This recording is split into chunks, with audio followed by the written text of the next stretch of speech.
So I haven't seen you, I think, since, there was several charity events over the years. Of course, back in the day, the Bikers for Babies with the March of Dimes. Did a lot of those we worked together with.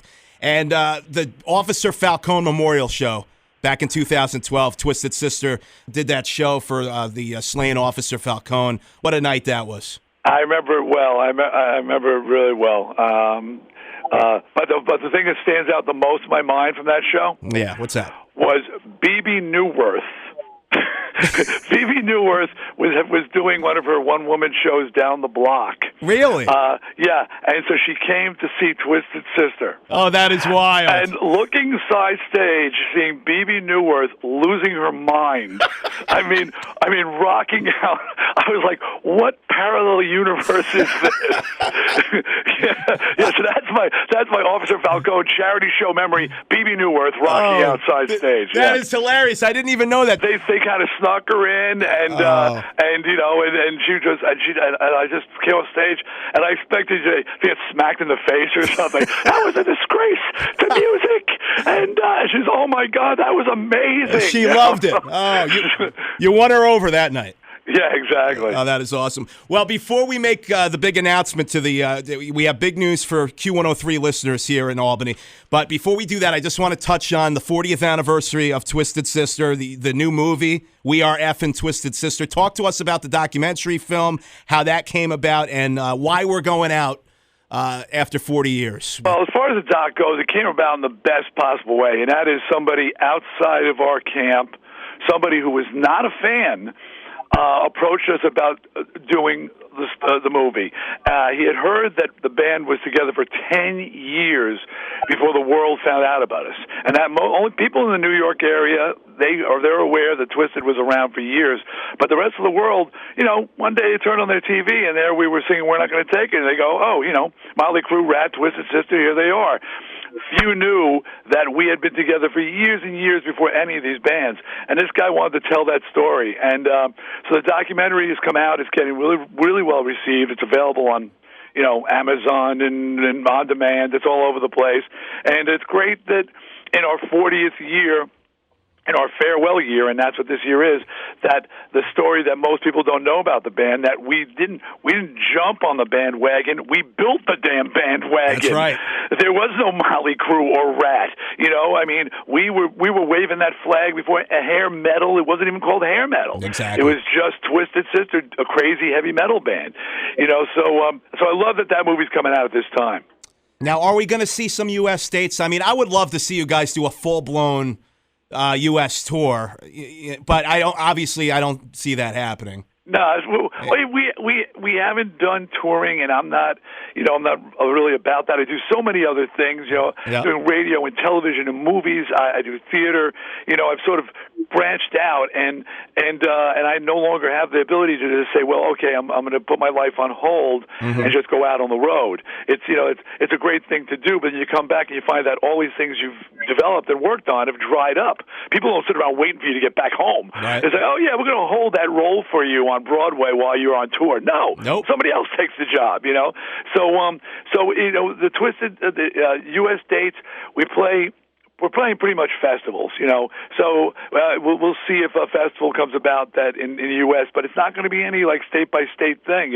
It'll be a one-off. So that's all. I'm sorry for the hardcore fans, especially in the New York area. I'm sorry that there's not more for you, but that's what this band is. Is there a possibility of a New York date? I've heard. There's been talk. Okay. I'll just say there's been talk. Okay, cool. Well, we'll leave it at that. We'll hope that there is a date lined up. Okay, let's go on to the big news. We want to let people know you have had a syndicated show running for, I think you said 19 years now. Love this show, House of Hair. What do you want to let the listeners know, Dee? I've let you know that House of Hair is coming to town. Yes. I'm so excited to be on the station. I mean, I have been doing it 19 years, but when people hear the show, the energy that if you heard show 1 and now I'm approaching show 1,000, wow. And you will hear there's no change in my energy. It's because the music, it just fires you up. It's inspiring. It's a soundtrack of our lives, And so it's not like, oh, you're playing the same old song over and over again. No, I'm playing the soundtrack of my damn life over and over again, and it's going to be so great bringing this show to Albany. Saturday nights on Q103, 10 to midnight. It's going to be House of Hair with Dee Snider, the best hard rock and metal show. I got to say, I love it. Lots of hair metal. I'm a big hair metal guy, and it's the show is like the best of the 70s, 80s, early 90s hair bands and heavy metal, and we've got some features like the Greasy Roots of Metal, where I get a chance to pay tribute and recognize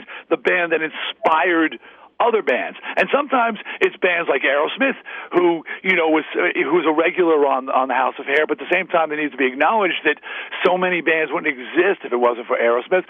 But then sometimes it's a band like Hanoi Rocks.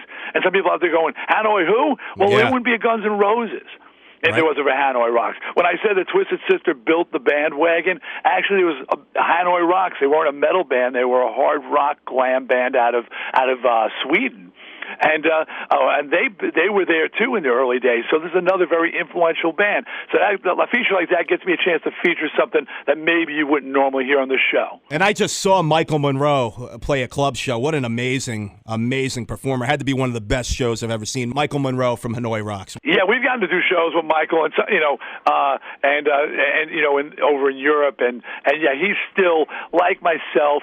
He's like, hey, if you're going to be doing it, don't phone it in. You get up there and you deliver, and if you can't deliver, then just get off the damn stage. There's plenty of young bands ready to take your place. House of Hair with Dee Snider. That's the big announcement coming to Q103 Albany. We are psyched for it. It's going to be this coming Saturday, April 2nd, 10 to midnight, right here on Q103. Maybe we'll get Steve to add the third hour, Dee, eventually. You know what? You're not supposed to. Tigman, you're not supposed to make Steve look like a bad guy, but there is a 3-hour show. But I'm sure if the people are loving the show and it's reacting, the third hour is just a natural fit. It's just more of the metal, as I like to say. That's right. Well, hey, Dee, always a pleasure. I thank you. I'm glad you're part of the station, and glad to speak with you again. And best of luck with the final tour, the 40th anniversary tour, and let's hope that there's a area date that we can all get to.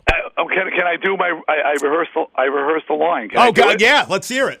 I want to rock on Q103.